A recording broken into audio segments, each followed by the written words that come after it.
Hi there. In this video, I wanted to talk a bit about individualism and collectivism, again from a perspective that compares Eastern and Western cultures based on personal experiences and readings I've done. And I hope to talk about something besides a personal distaste for the general and common forms of Abrahamic religion here, like I've done so much in so many other videos. But I'll make a few more comments about that first. And just what can I say? I suppose it's a natural urge of mine when I see something that's outnumbered, overlooked, or in a precarious state. I want to protect it and focus on it as opposed to that which is robust and already protected. And I see polytheistic traditions like Shinto to be massively outnumbered and put in danger by monotheistic religions. One person asked me what exactly my problems with Vedantic traditions were in India, which was a good question, because on the surface, Vedantic religion seems to be very accepting of diversity in religion. Many paths to the same truth is their motto. For me, though, I've always been a fan of a quote from Simone Weil, which said, quote, "Each religion alone is true. That is to say that at the moment we are thinking of it, we must bring as much attention to bear on it as if there were nothing else. A synthesis of religion implies a lower quality of attention." Unquote. And that's kind of how I feel. I feel like there's a tendency to bring things together into a monad in Vedantic religion, as well as in more open-minded, quote-unquote, monotheistic faiths. But I precisely like polytheistic faith traditions because they're more diverse and open-ended. I want there to be an endless number of gods and modes of spiritual revealing for each one. I want there to be an individual god for every atom in the universe, and more still. When I see a god no longer being worshipped in its individual way, I feel like I see an endangered species die off, and all the same sense of sorrow and pathos accompanies me. Of course, I can only appeal to subjective feelings there, but I think it does speak to something universal that perhaps others can understand as well. Now that I gave a bit of a brief discussion of there, let me get into the real subject of this video, which is quote-unquote individualism. And I think about it a lot because I've lived in Japan for 6 years, and in a lot of ways I felt so immediately and intuitively at home with a lot of parts of their culture. Attitudes toward art and spirituality are, of course, the first two that come to mind, but there were other ways where I felt very defective and unfit to live there. And for the longest time, I thought it was because I was too much of a so-called individualist. They say that Americans are very individualistic, but I'm not really sure if this is really true. I wanted to get into this assumption that Western cultures are individualist and Eastern ones are collectivist and see where I stand and what I think is ideal. So everyone tends to say that Americans and other European countries are more individualistic while Asian countries are more collectivistic. Ruth Benedict famously distinguished European cultures as being guilt-based insofar as they are about judging our behavior by our own interior sense of rightness, and Asian ones as being shame-based insofar as they're about judging our behavior by the responses of and effects onto those around us. Why? Well, what I tend to focus on are religious messages, and I think many have noted the effect of a Christian theology which says that every man will have to stand on his own before the judgment seat of God. And I thought that this was a persuasive explanation because certainly it seems like the ancient Greeks and Romans, for example, were far more connected with families, clans, and tribes to find a source of identity and meaning before Christianity. So-called nuclear families really were already in place back around medieval Europe, I think, at least in terms of how people thought about things. They were just a little bigger. But in Rome, like, whole generations could live together. And then, of course, they also had things like slaves and maids that were considered part of the family. But ancient Greeks and Romans even had their own forms of ancestor worship, which is normally, but erroneously, considered a non-Western sort of concept and idea. But I'm not sure that does explain everything, because I've heard other explanations for individualism. A lot of people just say it has to do with GDP and economic opportunity. I've even heard of theories that the origin of this can be traced back to the rise of agriculture and the differences in bread versus rice being a stable crop of a civilization. Because rice requires a lot more collaboration to harvest and grow together, whereas bread can be grown on a more solitary basis. Therefore, they say that bread-based cultures, like in the West, grew to be more individualistic than rice-based cultures in the East. But I never find these broad strokes to be very informative or helpful. Because I think the ideas of individualism and collectivism that we have in mind are both kind of grotesque caricatures that have never really existed in real life. There's an old saying that no man is an island because humans are social creatures and not meant to be cut off from a community. They'll go insane and constantly feel unfulfilled if we don't have a community to exist as a member of. And yet, we can't live a life without loving individuals either. We might work for the goodness of a community or culture, but, we don't become best friends with or eat dinner with communities or cultures. We don't love, kiss, and marry communities and cultures. We don't give birth to and parent communities and cultures.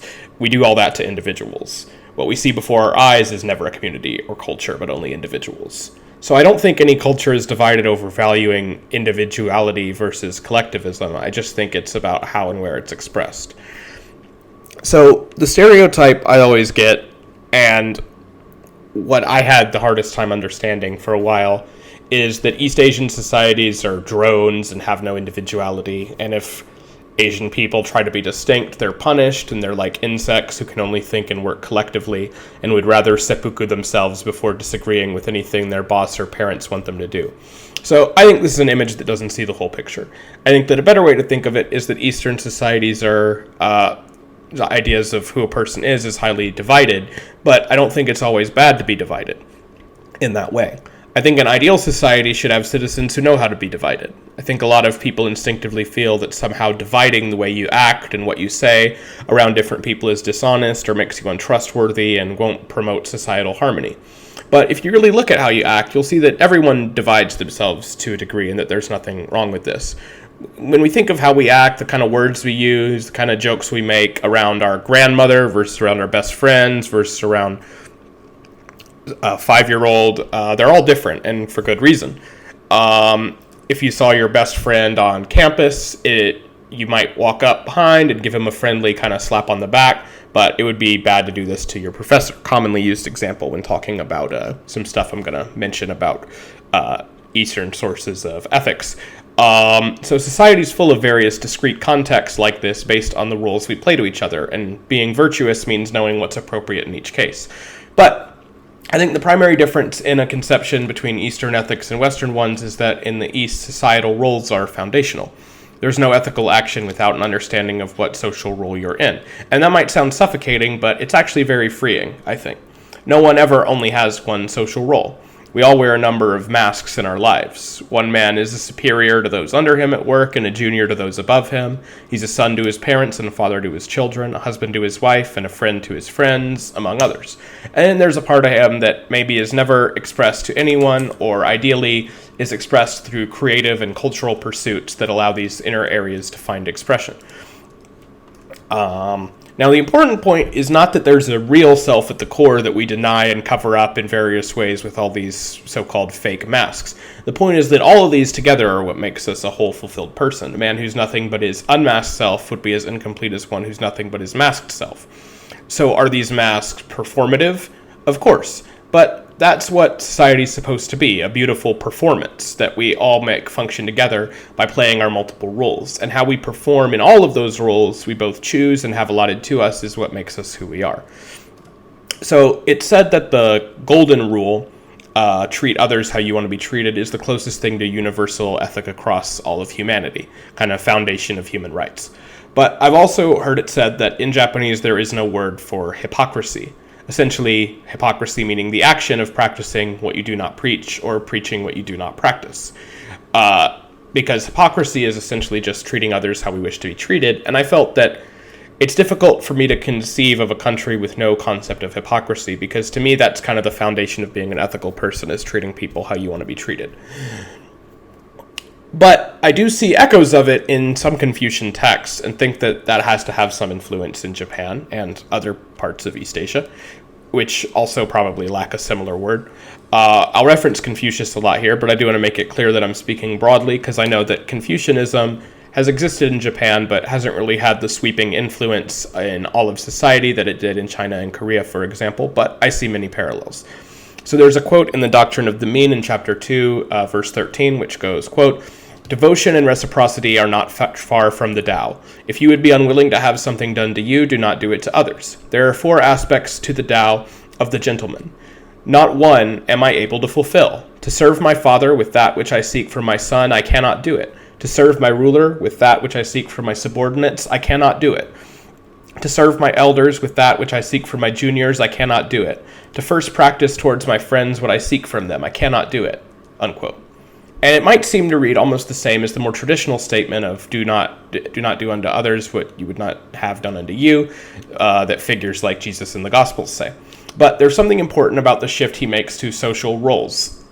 For Confucians, anytime we treat others how we want to be treated, we have to do it in the confines of some social relation. For how we want to be treated by our parents, our friends, our superiors, our juniors, our brothers and sisters are all different. And I think there's something very freeing about this because it opens up to such a wide variety of reciprocal, appropriate, and pleasant treatments in society. Confucianism gives us the language to explain why it feels good in some situations to be treated formally and rigidly, and in others to be treated casually and in a friendly way. Most other statements of the Golden Rule kind of flatten out all of this and do a disservice to how many different kinds of goodness can manifest, in my opinion. So that's why I prefer to think of these East Asian societies less in terms of conformity and more in terms of harmony. My favorite quote from the Confucian Analects is number 23 in Book 13, which reads, quote, "The master said, the gentleman acts in harmony with others, but does not seek to be like them. The small man seeks to be like others and does not act in harmony." In my interpretation of this passage, the simple and immature way to make society harmonious is to do what the negative stereotype of the Asian bugman suggests. Just reflexively conform without thinking or reflecting out of a fear of being punished. But the way of the gentleman, the junzi, in Chinese, is to achieve harmony even when you stand out from others and have genuine differences from them, which is much harder to do, but much more stable and genuinely good. Sometimes there's a worry that the individuality of people gets suppressed and goes unappreciated in this kind of society. And I don't think that has to be true. I think it's sometimes true. But I don't think it has to be, because I think that Eastern societies hold individuality to be as important as Western societies do, but they have kind of different assumptions. So I'm speaking very broadly and stereotypically here, but the kind of Western assumption is what makes me an individual is so precious and great that I must share it with others. And by not doing that, I'm being dishonest and also selfish by not taking advantage of all the potential good I could do by putting what makes me special to good use. And if I keep my individuality constantly hidden and repressed, it can never grow and be nurtured by bouncing off of and having sincere interactions with other individuals. Whereas maybe in Eastern societies, the thought is more like, what makes me an individual is so precious and great that I must keep it hidden from others. And by doing that, I'm keeping it from being corrupted and degraded by a world that it might often be at odds with, but that I still have a duty to be part of. If I extend my individuality out into the world recklessly, I might just lose something very special by giving up control of it, sacrificing it to the public, and allowing it to be ground up and spit out. So that's how I kind of see those different ideas. So at the end of the day, I think that there's very much a tradition that respects and honors individuality in East Asian societies, but that it occurs very much like the description I give about Shinto in one of my earlier rants, being externally regulated and internally free. One way I think you can illustrate this is the primacy of what is called li as a Confucian virtue. The 5 central Confucian virtues are ren, or benevolence, yi, or righteousness, li, or ritual, ji, or wisdom, and xin, or faithfulness. Now, 4 of these are pretty universal: benevolence, righteousness, wisdom, and faithfulness. But li, or ritual, is something that doesn't really get talked about in Western ethical philosophy, and I think that's kind of strange. The translation of ritual gets at the meaning of li in the broadest sense. In the most crude terms, li can be thought of as something like manners. The etymological root of li refers to things like rites of ancestral worship and all kinds of highly specialized rites and rituals. But in Confucianism, the idea of li extends to doing things properly in areas that are more mundane, but no less important for a functional society. For some modern examples, this might include things as simple as not putting your elbows on the table, or not chewing with your mouth open, or not slouching in your chair while eating.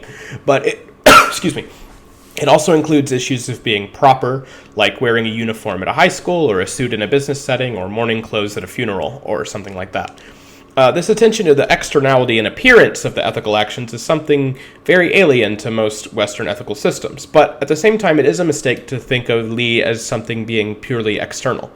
For example, much of it involves holding the correct mindset and conveying the correct emotion. The truth is, however, that there isn't much of a distinction between these two in the Confucian idea. Li is about having the right kind of comportment and general...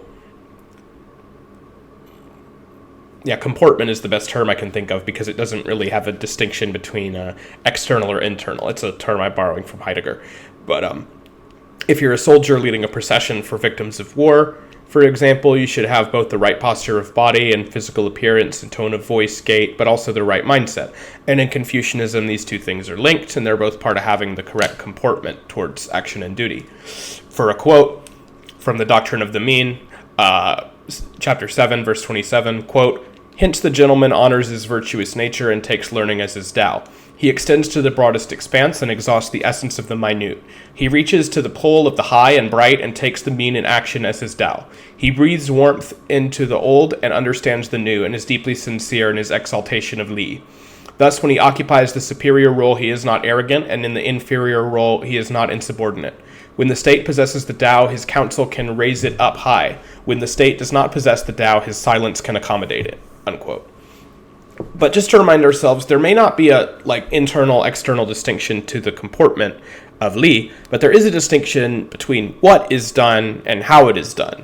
How it's done is more the Li part, the ritual, or what is done is righteousness, another virtue, from what I understand. And both of them are important. For example, the righteous thing to do may be to send flowers to the bereaved after a funeral, but the act won't mean as much if you choose the flowers haphazardly, or rush in arranging them, or write the bare minimum on the note, or something like that. I'm sure we've all had someone physically do something nice for us, but it felt hollow. On the other hand, a merely correct comportment doesn't mean much if it isn't accompanied by action. While the important part of comforting the bereaved is our attitude of sympathy, rather than the flowers, it does ground our sympathy in something more physical and makes our sympathy more real to the other person. So the word performative is often used with kind of a negative connotation in the modern West in the sense of being hollow and merely a performance. But it's not so in Confucianism and I think a lot of the Eastern ethical ideas. To them, the substance of an ethical act can't be disconnected from its appearance or performance. And some people might think that Li sounds superfluous, but it isn't at all. It's very important as a sort of glue that holds societies together and keeps them peaceful, harmonious, and attractive to maintain. The comportment with which something is performed can change its moral worth. And yet, I think this leaves us very internally free for that kind of individuality we seek. I certainly seek, at least. And that's perhaps one of the greatest advantages of a so-called shame-based society rather than a guilt-based one. Because what people don't pay attention to as much is the yang to the yin of the Confucian ideal of social harmony, and that's the Taoist ideal of spontaneity, naturalness, and self-cultivation. Because there is a long-standing tradition in East Asia of wise men and sages who would have to leave the world behind and retreat into themselves to become authentic and genuine. A lot of the great Tang Dynasty poets only became poetic masters after failing their civil service exams and being forced into it. And yet this gave them the advantage of being able to be away from the world and come into contact with something more pure and unsullied, and come into contact with themselves above all. In a sense, there's a strange balance in many East Asian societies where the ideal of a practitioner or someone on the route is diligent and humble and self-effacing, but the ideal of the master is iconoclastic and provocative and just plain bizarre. When a sage appears in the East, he's always an eccentric and a crank, it seems. And I always loved the idea of a society where people were highly proper and mannered in public, but wild and individualistic in private. And that doesn't mean only private with their friends. It can mean like at a convention or at a maid cafe or something like that. And I saw that not as restricting freedom, but as preserving it. But let me be a little honest and vulnerable. I wish I could be in a society like that, but I have trouble finding one that I can be worthy enough to be in. I lived in Japan for 6 years before, but I felt like I was defective as a member of it a lot of the times. I don't always have the best awareness of the little things that matter, the Li of actions. A lot of things have always drawn me to Japan because there are many things that are broadly thought of as Japanese attitudes that I feel so intuitively correct that I immediately felt completely home with them. Attitudes towards art and spirituality are primarily among those, but there's others that I felt as though I had to work more to understand, and this kind of attitude about social harmony is one of them.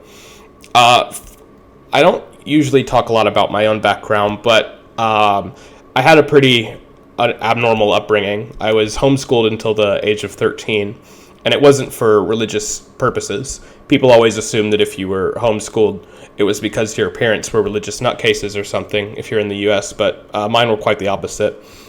Generally, if you were homeschooled in the States, you'd be in one of two camps. Either your parents were crazy religious extremists who wanted you to not learn about sex or evolution or something in school, or your parents would be kind of anti-establishment hippies who hated the one-size-fits-all brainwashing nature of the American school system, and mine were in the latter category for sure. So I always grew up in a family that the ideal were outsiders and people with kind of artsy bohemian lifestyles. Of course, we had friends and people around us, but I never had close connections to my city or state or country.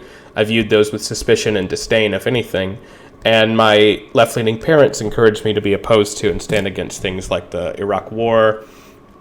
So I didn't grow up with any real understanding of a culture or community as something worth being a part of.